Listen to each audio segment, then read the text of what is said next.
Welcome to episode 341 of the Defensive Security Podcast. My name is Jerry Bell, and joining me today, as always, is Mr. Andrew Callett. How you Good doing? afternoon. I'm good. How are you, sir? I'm okay. I'm okay. I'm working again, so yeah, Like John Wick working again? That kind of working again? Yeah, exactly. Exactly right. Well, welcome back to the world of the gainfully employed. And I'm sorry. You know, I feel like, especially in this economy, I should be super happy, and to have a job. Like, I like the people that I'm working with, and it's a good company, but I am not gonna lie, I'm mourning my freedom. Just it's a different thing. So I told you. anyway, Should have won the lottery. yes, exactly. Exactly. I'm gonna work on that strategy. I hear you. I think all of us can relate. So anyway, onward and upward.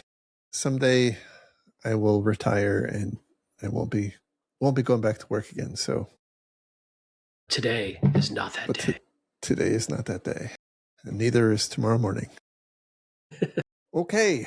So first off, I do want to extend a sincere thank you to our Patreon sponsors. Thank you very, very much. And offer a reminder that if you would like to support our little endeavor here, you will get the high honor of being able to listen to our episodes a week early, a week before the unwashed masses.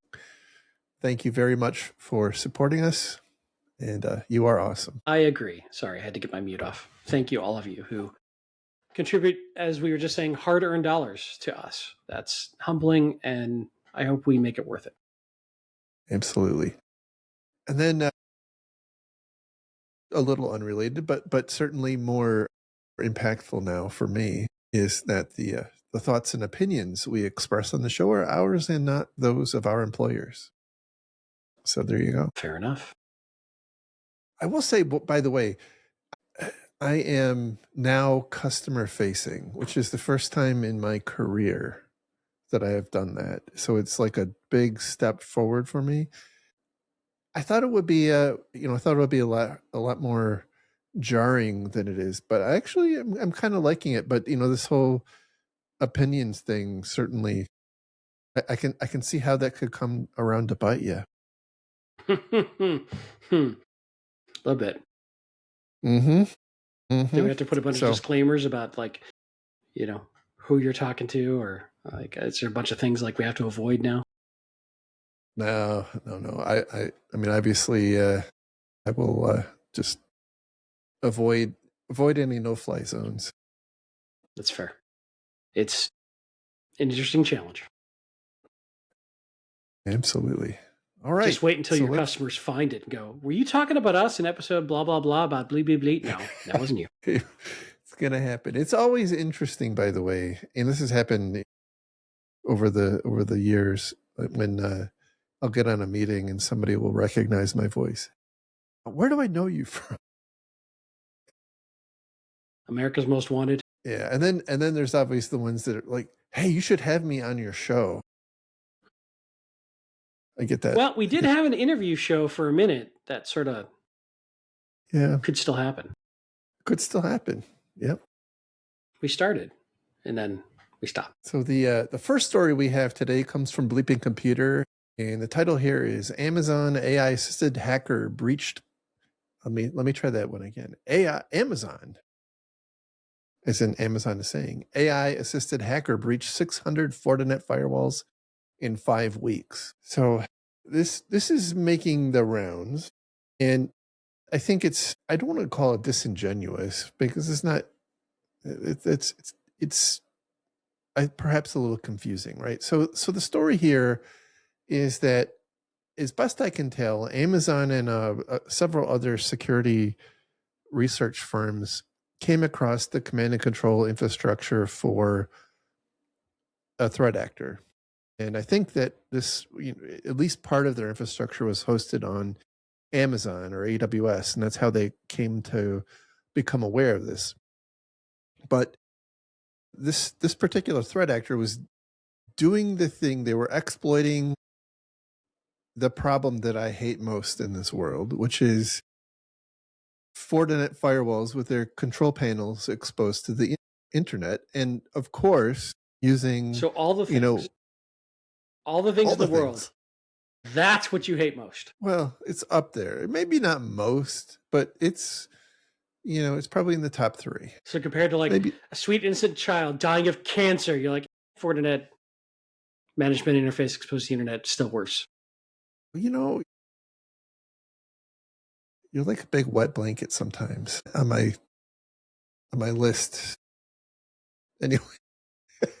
So in the cyber world, this is what you hate. Sorry, I Yeah. warned you. I warned you before the show. I was feeling spicy today, having a rough week. You're It's right. all I'm good. sorry. It's all good. Jerry's all just good. out kicking children. Turn off the interface. In the security world. Anyhow,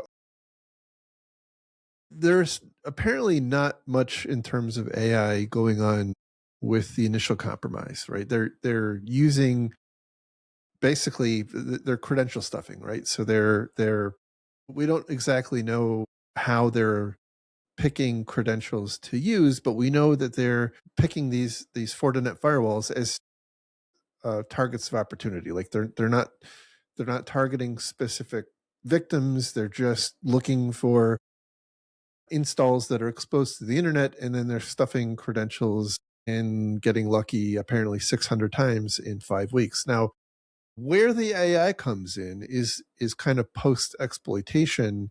They're using AI to analyze the data that they've extracted from the Fortinet firewall, which includes things like the topology of the internal network, IP ranges, credentials that are stored on the device, which might be useful, might be used somewhere else inside the victim network.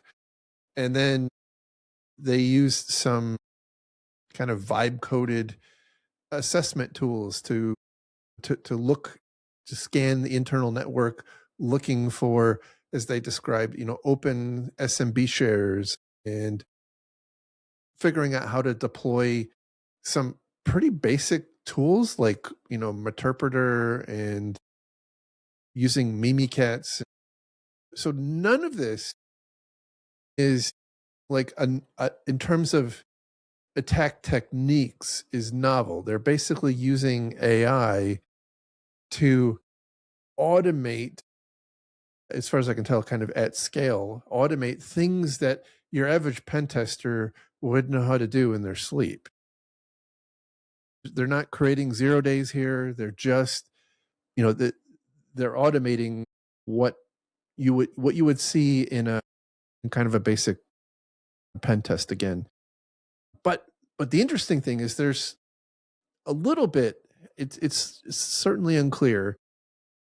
It does feel like the person or people who are behind this might not have had the level of sophistication to do this on their own, like even in a smaller volume, right?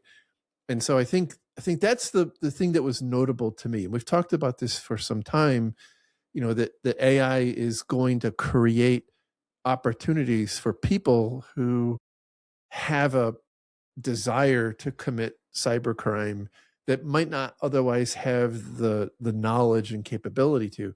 But what's interesting about this story is that, like, it's that plus it's actually happening. It's allowing them to do it at scale. Like compromising 600 devices in 5 weeks is pretty aggressive, like pretty high productivity. And from the article, if I recall, it was not targeted. It was just targets of opportunity that they were broadly scanning for, I think, across like 55 countries. Yeah.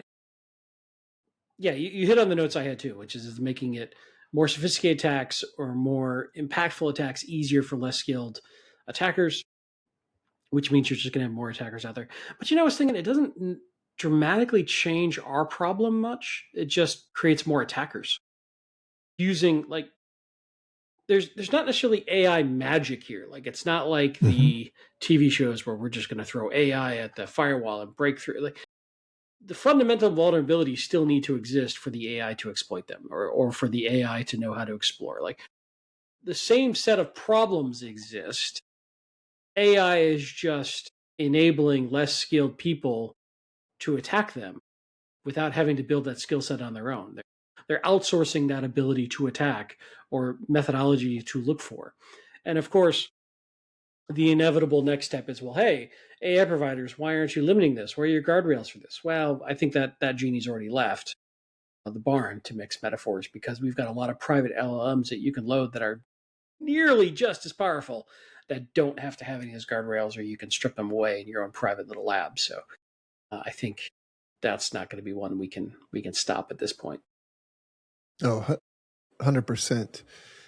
I think what's, what is interesting, or perhaps where this is all going, in my view, is creating a similar, perhaps, change that we saw with ransomware, right?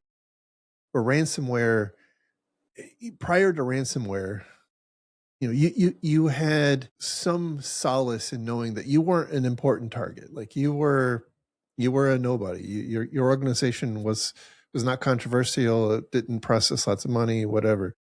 But after ransomware came on the scene, it didn't matter anymore.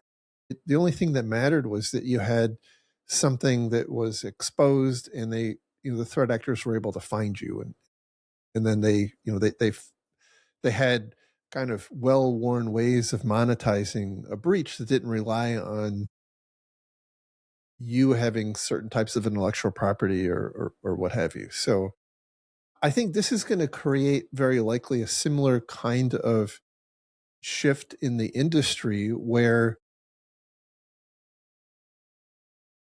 because there's going to be perhaps so many threat actors operating at a higher level of sophistication than we've seen in the past, the likelihood that we're going to see successful exploitation of kind of anything that is left open or exposed is going to go up significantly. The other thing that I was thinking of when I read this was, we've seen the stats and I don't remember them off the top of my head, but like there's a very small percentage of vulnerabilities that are, in a given year, that are discovered and then used in a successful attack. Like it's just a couple of percent.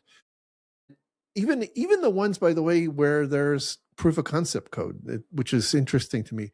But I also wonder, like, if this is going to change that. I mean, it might not change overnight. Like now you have this engine that allows an attacker to kind of enumerate what's exposed, and obviously it knows what kinds of vulnerabilities exist and what exploit code exists. And I think it might have might have the ability to pair things up better for a much larger swath of threat actors than we've seen in the past.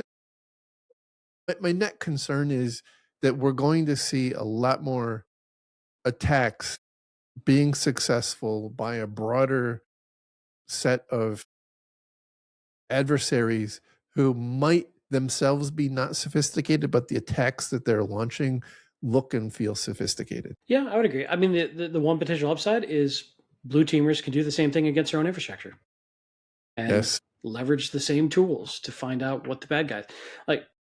These tools aren't exclusive to the bad guys. We just need to have the time, the cycle, the budget, and the skill set to do it as well. So, absolutely. and maybe without the leaking all the data by accident part, That is the bad part. Yes, I agree.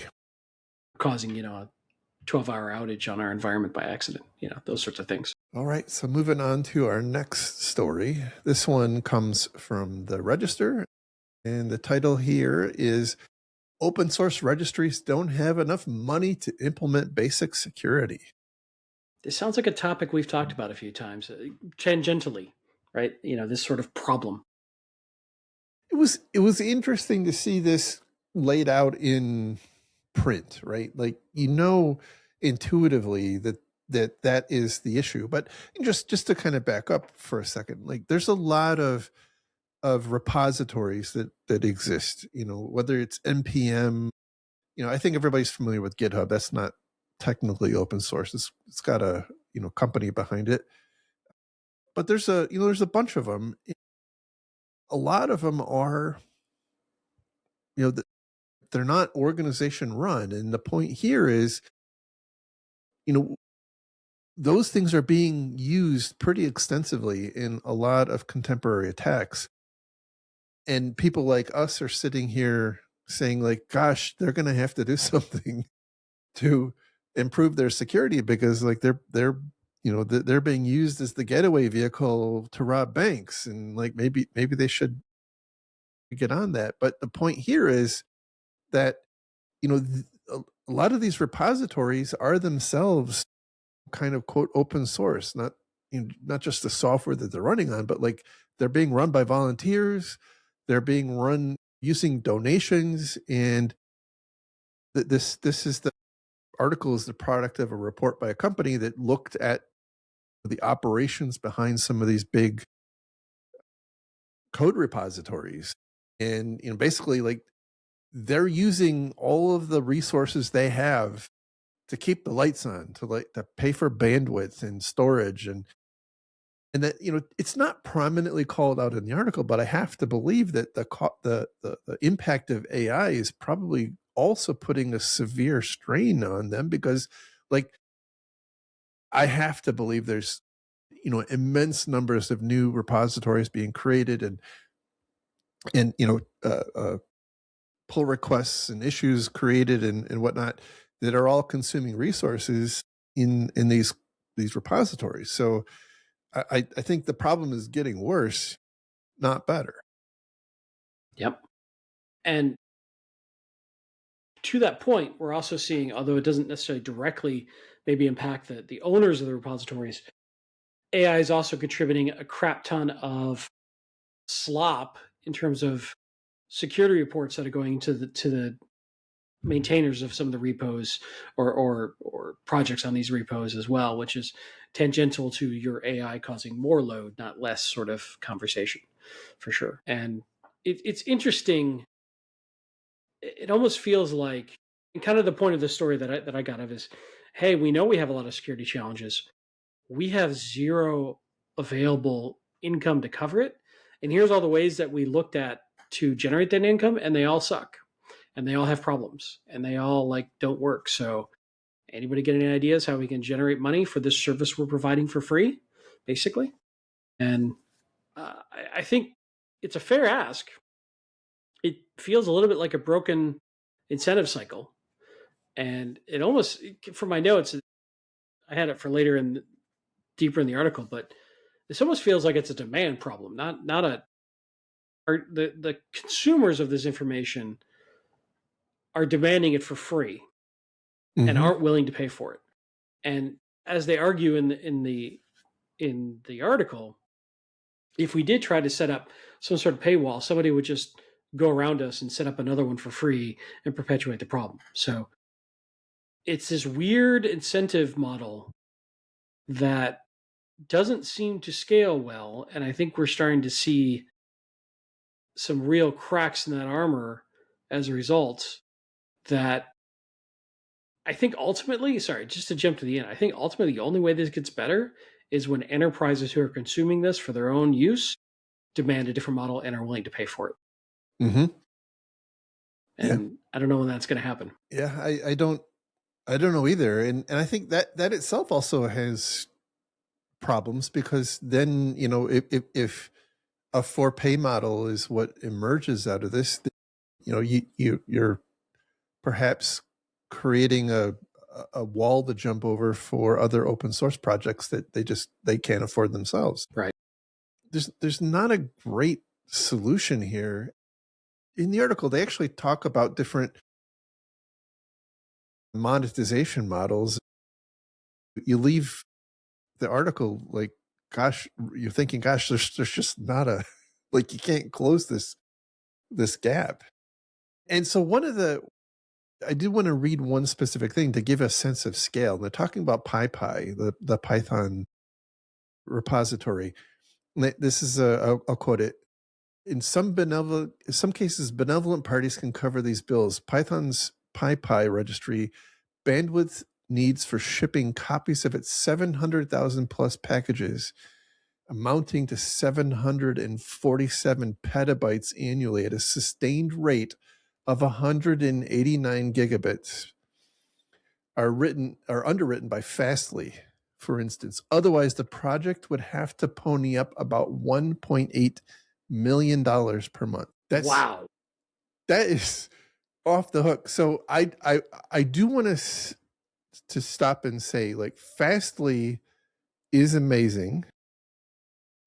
They're super generous. They have an open source program that PyPy uses. I actually use it also for infosec.exchange.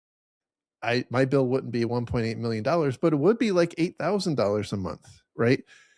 Which is a lot, right? And they point out in here that there is this kind of conflation between open source and open source infrastructure. And I feel that deeply because I run, Mastodon is the software that I use. It's open source, but I have to run it on servers. Like, my server bill between servers and storage is close to $3,000 a month, right? Donations cover that, but like that's a lot of money to run free software. Yeah. And all the moderation headaches that come with it. Yes, I've learned a lot about humanity in the process of moderating that. And yet you're still relatively sane. I'm surprised. I have a group of very competent and dedicated moderators that help me. And so we kind of round robin. And I honestly thought you were going to say very competent and dedicated therapists, but that's good too. I'm glad that you've got help. To go off on a tangent, I have little, there's like moderation communities, and including for my own team. And one of the running jokes is like, there at some point there's going to be therapists who specialize in treating people who moderate online communities. Like, there has to be, because it's awful. Absolutely. Like, I don't know how to, I'm not going to sugarcoat it. Like, it's awful. People are terrible. Yeah. Well, I know we're making light of this, but I'll get very serious from it. Like the folks who deal with like child sexual exploitive material, like, have serious mental trauma. Oh, I can understand. Probably need some very serious mental health support to get through that job. So absolutely, I think it's a real problem. And yeah, people are, what helped AI? I think AI could solve this problem. Then someday we're going to struggle with the problem of AI having emotional problems from being exposed to. Maybe we'll just give it an AI therapist. It'll be fine. Find me a problem that can't be solved with AI. That's what I'm saying. I can't. I'm not there yet. Look, I'm listening to my executive leaders. That's what they're telling me. All things through AI. Just all right. Rub some AI on it. Anyway, sorry. Back on the last story for just a minute. I feel for these guys. It's a tough job. And we've talked a lot about how their reputations are also getting damaged and hurt by them being used as a staging area and their trust being abused to distribute attacks, malware, whatever it is. It's a tough problem. And I do think it probably is going to have to change. I think it cannot continue on the path it's going. I just don't know what that change looks like yet. Yeah, I don't either, but it will have to change. We have seen one of the points of this article is they kind of break down where the donations go for some of these big volunteer run repositories, and the bandwidth is the biggest cost, but they have very, very little money, if any, that's dedicated to proactive security development. And that's the core challenge. But even so, like, we have seen some improvements. NPM, you had sent me an article about some improvements that NPM made to their security posture last fall, where they're changing how credentials work and entitlements. So like they're trying, but it's they have a lot of kind of structural challenges to work through, not of their own making, but kind of due to their own success. And they have to kind of overcome the inertia and figure out, on the cheap, how do we make improvements to deal with kind of the problem du jour.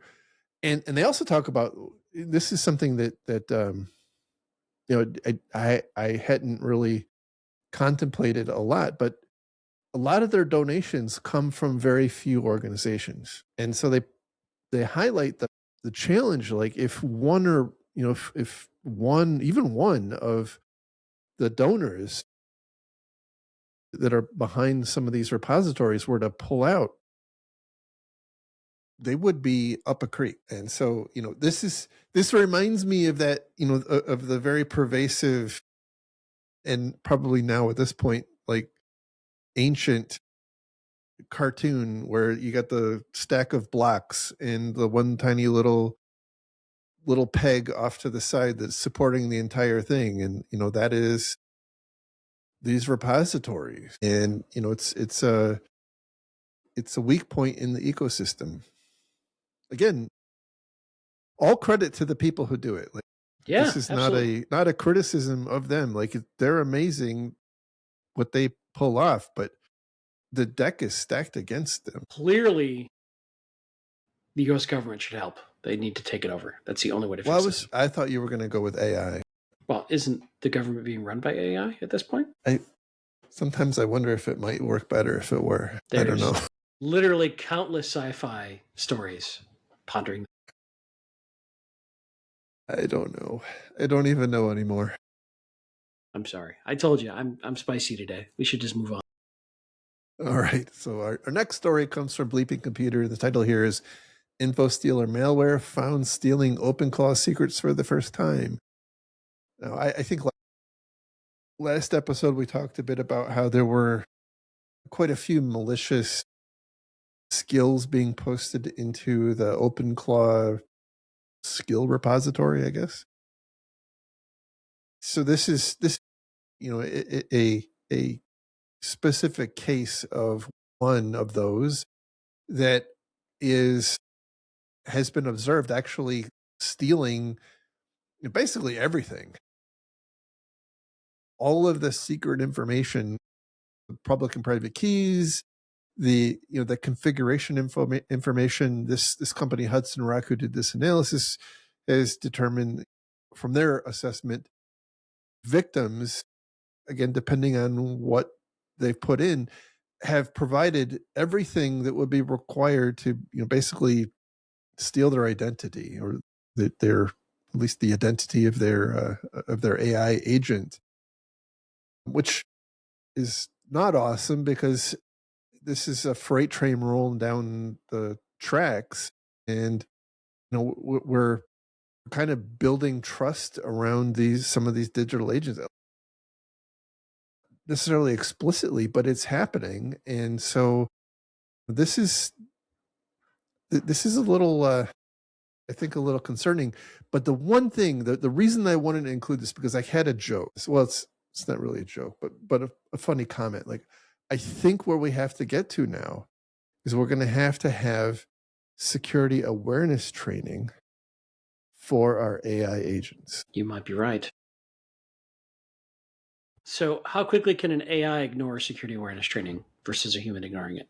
It's just going to have it playing in the background while it's off. Right. Vibe coding or something. Clicking through the slides, iterating through the guesses on the quizzes until it gets it right. Right. Exactly.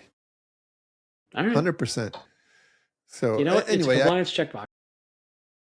The concerning, while I thought that's very funny, I do think that especially kind of corporate use of these tools without some kind of structured common approach is just gonna, it's gonna continue to cause problems. Now think about this issue in the context of an organization, right? Where perhaps you have, you have your GitHub keys in there or something like that, something that is sensitive that allows access to deeper in your infrastructure, and threat actors are able to clean that out because for employees who are using OpenClaw or equivalent are inadvertently downloading these malicious skills that are turning around and cleaning house. As we've talked about in the past, the challenge is slowing that down is at the moment like one of the most unpopular political things you can do. Yep. I mean, the way that I'm approaching it is trying to nudge it towards safer tools that do the same thing. But boy, that is tough. It's evolving so quickly.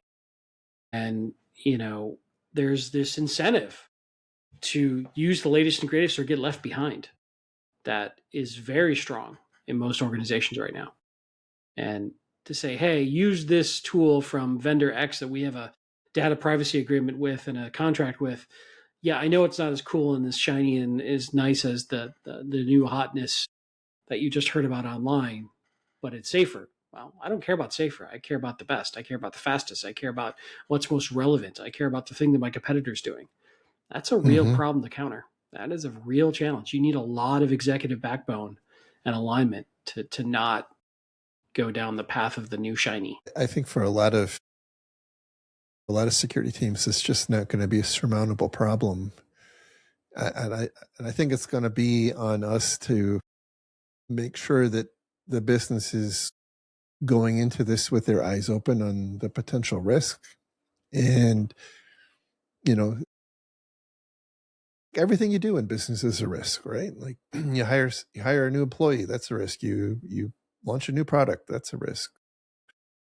It's another risk. And the business has, at best, the business needs to understand that there is a risk and they choose to accept it. Then, I think our job is to help mitigate the impacts as best we can. This is something we said in the last show too. I think it goes to, are we adequately explaining the risk? Are we informing leadership well enough to understand the risk they're accepting? I don't think so. And I'll tell you why. Because I think a lot of security people, and I'm not going to use the word Luddite, right? Because I don't think that's the right term for this. But I think there's a lot of kind of tacit rejection of AI in the security community, or at least in segments of it. And in that way, if you are among that group, you probably don't have the ability to clearly articulate what the actual problems are, right? Like your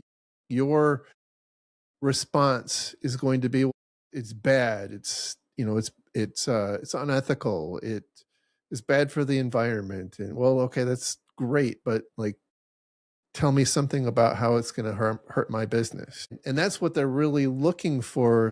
And if you don't have a deep understanding of the technology because you've kept it at arm's length, I think you're at a big disadvantage in helping your business understand, and articulate and comprehend what those risks are. And so that's why I think, I've said it for a long time, we've talked about this many times, the people who are going to be successful in this business are going to be the ones who are very fluent in AI. And that's not necessarily because like they're the ones they're going to be deploying AI, but like you have to understand cloud to be able to articulate what the risks of operating cloud are. You have to understand firewalls to, like you have to understand the technology. That is a very fundamental attribute of a security person who's operating the business. So if we're choosing not to do that, we're kind of limiting our ability to work, I think. Yeah, that's fair. I would say I don't think security people are Luddites. I think they're incentivized to care about risk. And business leaders are incentivized to care about possibility and opportunity. And those are in tension, as they should be. I think we're just not very good at understanding and articulating risks around this area yet. And the promise and the opportunities sound very compelling to the point where a lot of executives go, that's fine, we'll take the risk, we'll see what happens. There is no risk zero way to do this. And frankly, best I can tell, all my competitors are doing it, so I damn well better do it as well, or I'm going to be left behind. Yes. Yes. And I don't know that they're necessarily wrong in thinking that.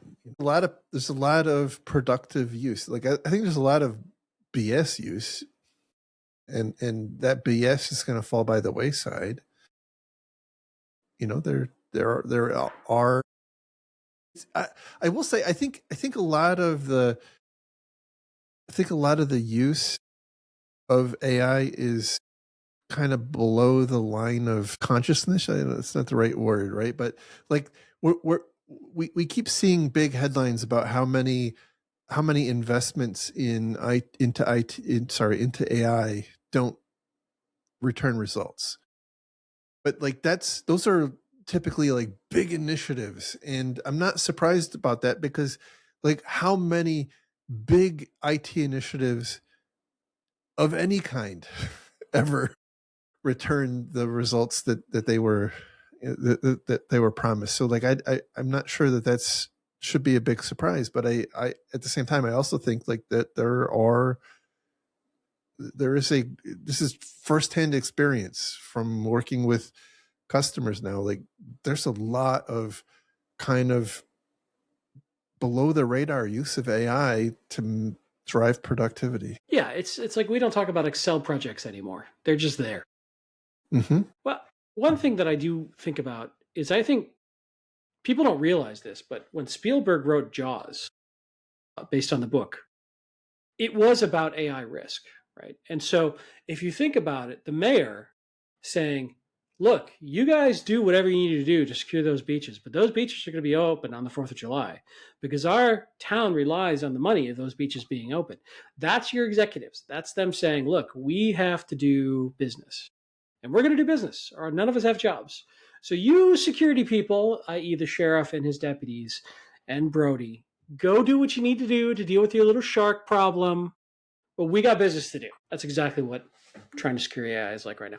And for the record, only 3 or 4 people got eaten while thousands of others enjoyed the beach.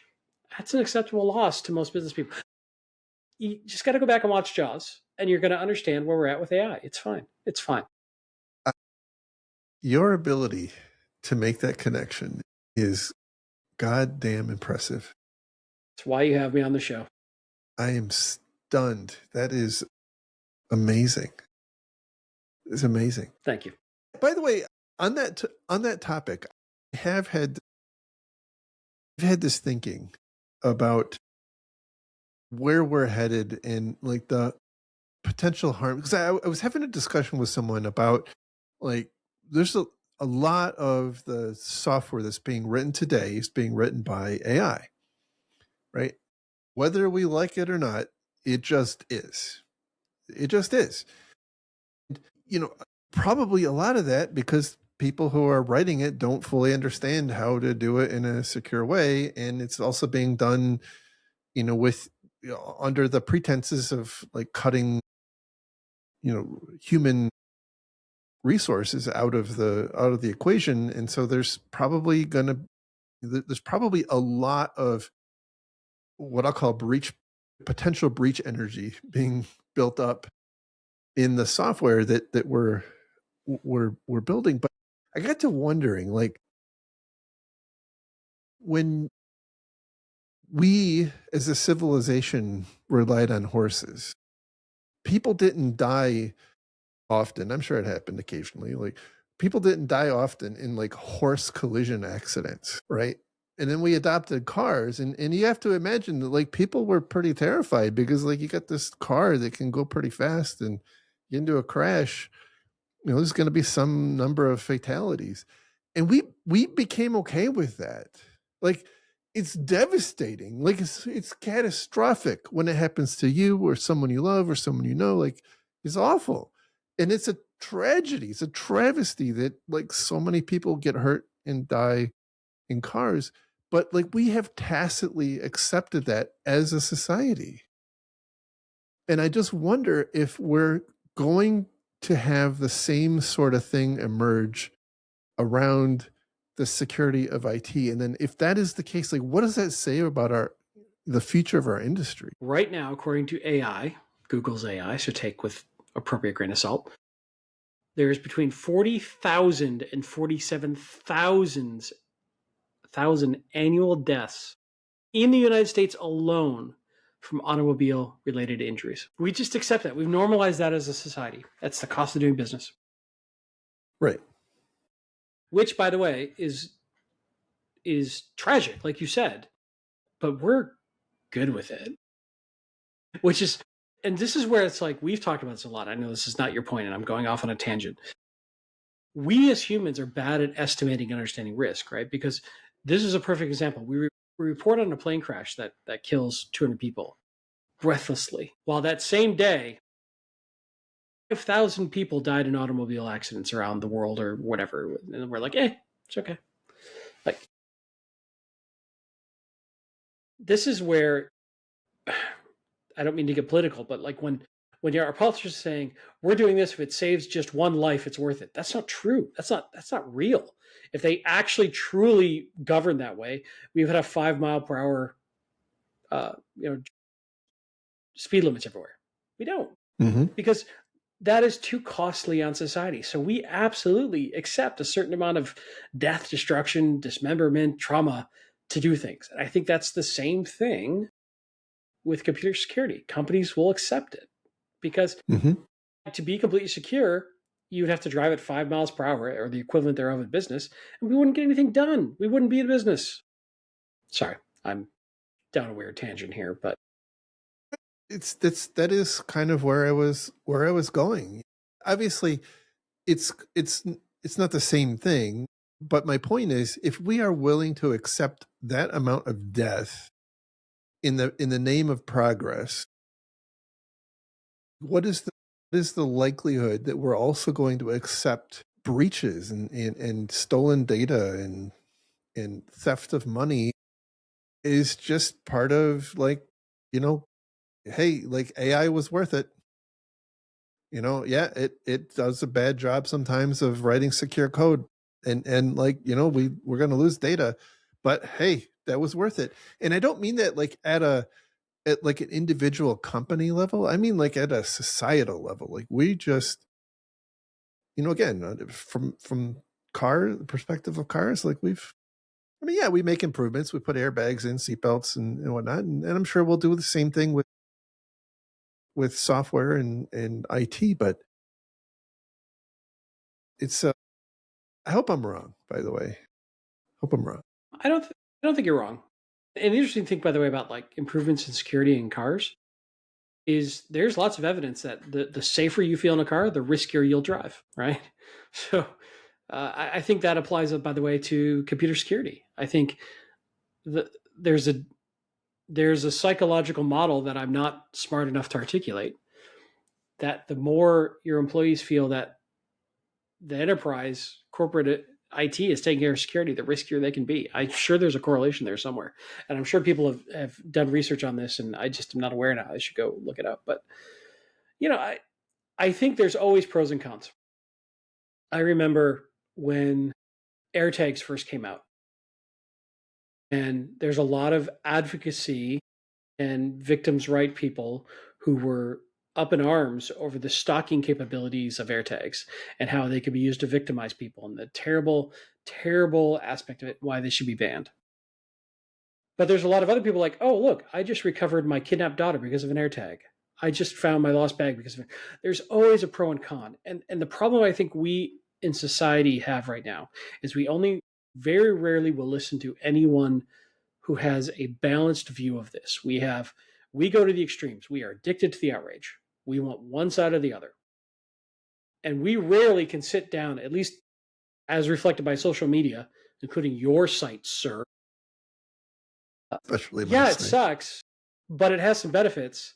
So let's try to minimize the downsides, but not also throw the baby out with bathwater. And I get it. Maybe that is the role of activists, to only show one side of it. But then that can't be the end of the conversation. Like there has to be a pragmatic center area of, okay, here are the pros and cons. We can work on minimizing the cons while maximizing the pros. But again, this goes back to, you can't just stop innovating because of potential risk. And I get that people who have very specific concerns, valid concerns, can raise those and should raise those, but it shouldn't be the end of the conversation. Fair enough. Which is a weird thing to say as a security guy, because we normally focus on just the downsides. Does this make sense? Am I just rambling incoherently? Nope. It's basically what I was saying. I'm sorry. Did I completely steal your thunder? Said much better. Doubtful. Kind, but doubtful. All right, let's move on. Now that we've lost a lot of people. Hey, more AI. This one comes from Security Week, and the title here is API Threats Grow and Scale as AI Expands the Blast Radius. So, I think AI's involvement in here is a little tangential. IT writ large is moving to, API. I mean, you go back to like the service-oriented architecture. Like, this is just kind of the new spin on something that's been emerging for a very, very long time. What I think is new is that, in order for AI to work, you have to have, a pretty liberal use of APIs. That's where I think this starts to come in. And so they point out that in 2025, there were about 60,000 published vulnerabilities. About 11,000 of those were related to APIs. And if you look at the CISA Kev list, about 43 of exploited vulnerabilities were API related. Now, I don't know how, I haven't done my own checking to see if that's, a stretch or not, but it's here in print, so it must be right. They can't put anything on the internet that's not true. But they're pointing out here that AI is kind of supercharging a problem that has been with us for some time. So if you think about like MCP, which has become kind of the de facto standard of how AI actually does stuff, it's very dependent on APIs. And if those APIs for your MCP server are exposed, for example, to the internet, because why would we put them on some kind of restricted network? That can then be leveraged to do bad stuff. Adversaries can and have been using that kind of access to do bad things through some basically hacked MCP server. One of the things I wanted to talk about was way back in the olden days when I worked at a cloud shop. One of the challenges we had is with inventorying the ownership of API endpoints. And so if you think about typically an API it's like it's a HTTPS listener on a bound to a domain name or a host name. And inside that, when you make a call, you can make all sorts of kind of an infinite variety of calls to individual endpoints, based on a path, and you can do post, gets, and puts and whatnot. The actual owner of that, the host, the listener host, typically is pretty easy to identify. Where it starts, in my experience, especially in larger organizations that are more complex, each one of those endpoints that is kind of obscured becomes a lot more difficult to manage, and the ownership of it was always a challenge to make sure that we had a full inventory of what those endpoints were inside our APIs and who was responsible for them. Have they been pen tested, and are they conforming with our standards? And so like this problem, it's like it reminds me of like a fractal. Like the closer you look at it, the bigger the problem gets, and the closer you look at it, the bigger the problem gets. And so I think that's again a little tangential from or separate from the MCP problem, but I think for a lot of organizations, as we're going down the path, you're going to start developing the same sort of issues that we had as a cloud provider, where that becomes an actual challenge. We are wholesale, as we've talked about, embracing AI, and as part of that, we're going to continue seeing this explosion of API endpoints, making our widgets consumable by via API, because that's just the way the world is working. It is going to become a challenge for everybody. Loosely speaking, like inventory management of API endpoints is going to become very critical. And that was one thing I wanted to say about this. Like, obviously they shouldn't be exposed to the internet unless that's the intention. And if it is, then you need to make sure that you know what the heck you're doing. But on the other end, this is, I think, a problem that isn't intuitive, like especially the inventory problem isn't intuitive to a lot of people. And if you're not keeping your eye on that, it can get away from you really fast. Yeah, I mean, this oversimplifies it, but I think of this as attack surface management. And do you understand what your attack surface is, what's open, what's not, and how is it secured, if at all?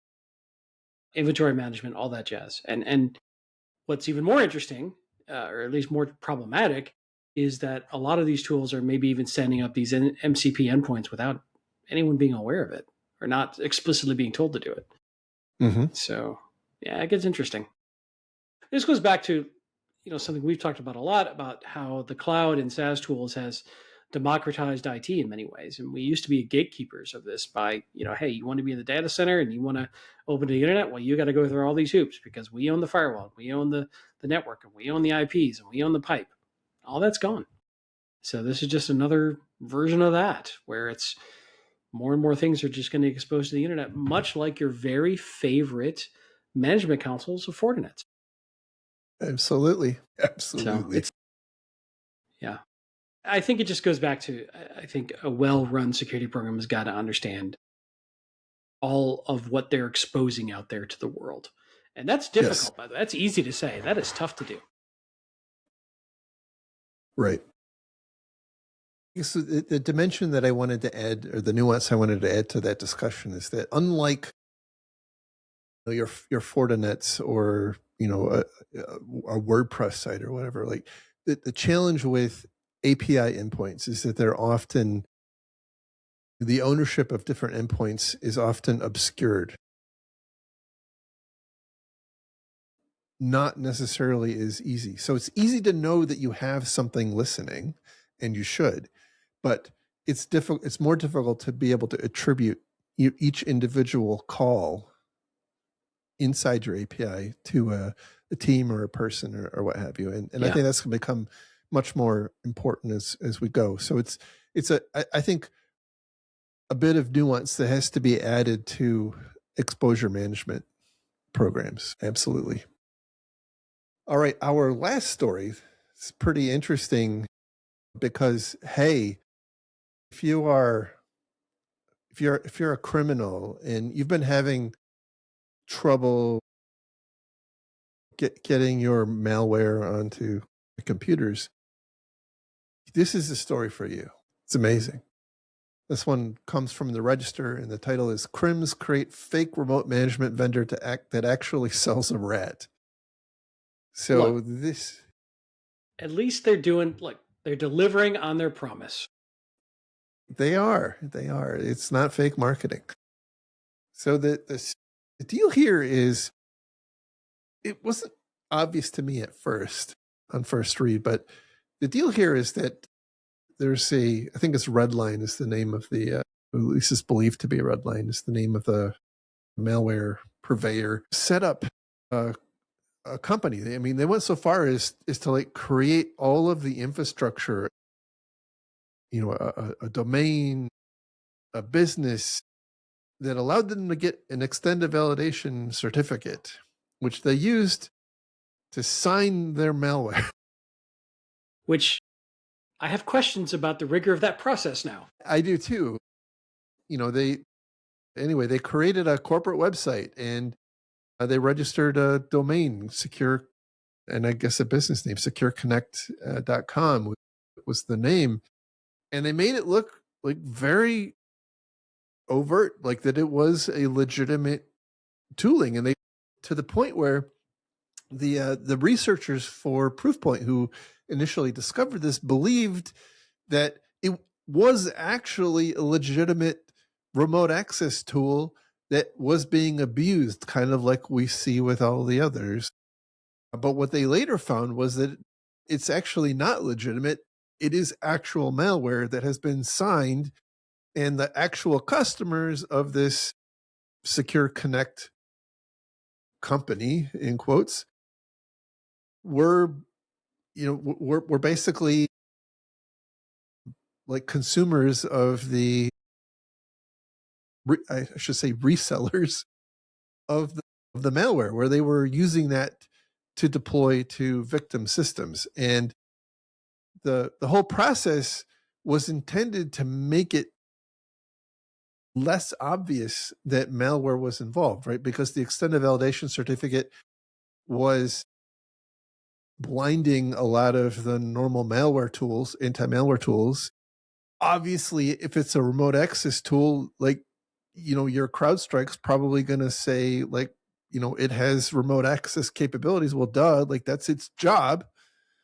And so, like, the whole way through, this is kind of badness. This is the first time I'm aware of.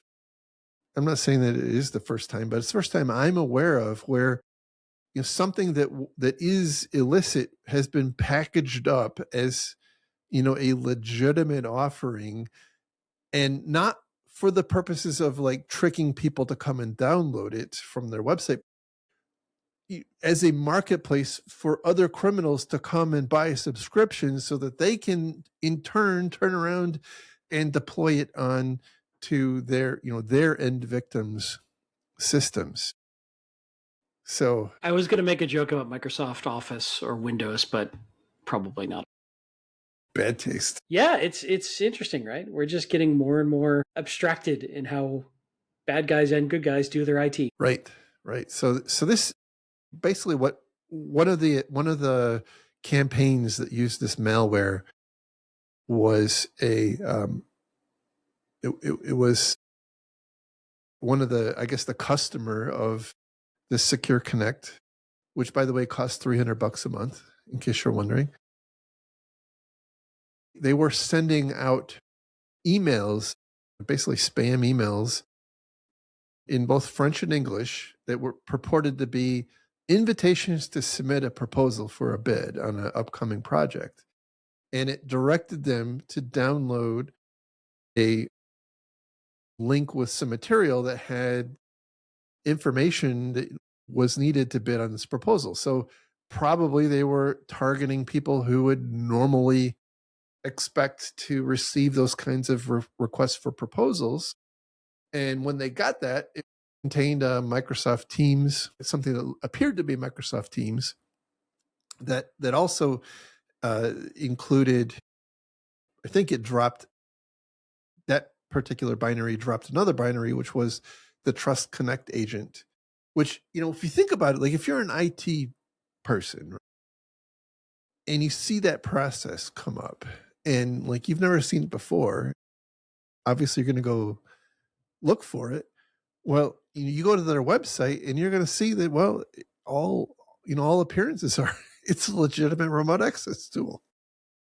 So it's minimally going to create some confusion around whether there's actually something going on or not. But again, it's a remote access Trojan. It allows the bad guys to have kind of full access on the victim systems, just like a remote access tool. Maybe there is an axiom here of like a sufficiently advanced piece of malware is indistinguishable from a productivity tool. I don't know. There's something here. I'll work on it for next show. That I think you might be on something there. Kind of like your potential breach energy that I think absolutely needs to become its own discipline. I see doctoral dissertations being written on this concept that you've coined.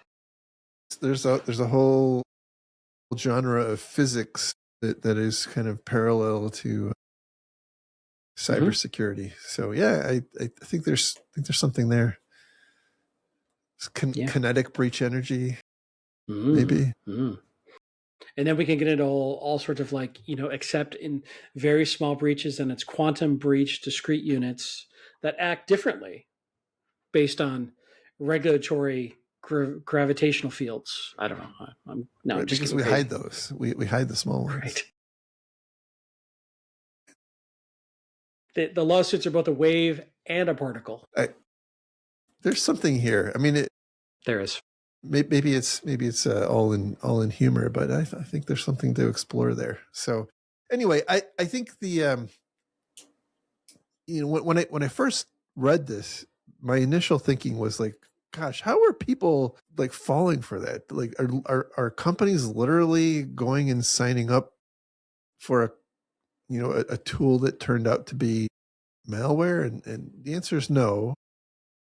This is just a very creative way of obscuring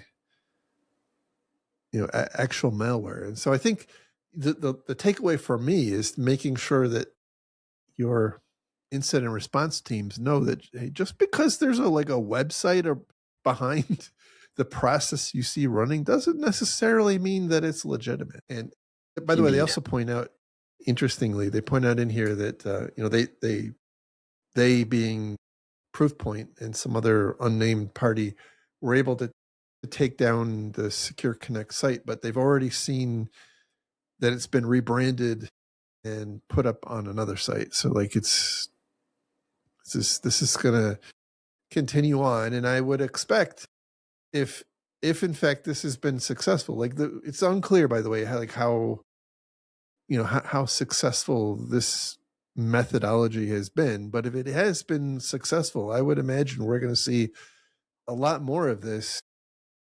And like you said, that might portend that this, the whole extended validation signing certificates need to be reevaluated as well. I don't have a good handle on any of that at this point, though. Well, get on that and get back to me. I will in my free time. I need it by our next weekly staff meeting. Okay.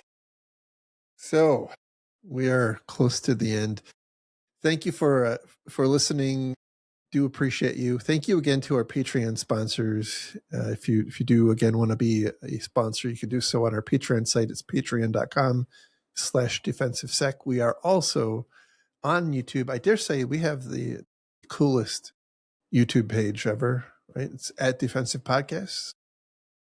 It's pretty cool. I mean, it's pretty cool. And, don't be put off by the low number of followers. Like it just hasn't gotten there yet. We're like that cool band you could find out about before anybody else. That's right. That's exactly right. And if you would like to find links to all the stories we talked about, and you were happening not to be watching the video because, we have that on each of the stories, you can go to our website at defensivesecurity.org and look for episode 341, and you will find those links. Where you will also, by the way, find links to our Patreon site and to our YouTube page. So we try to make it very easy for you.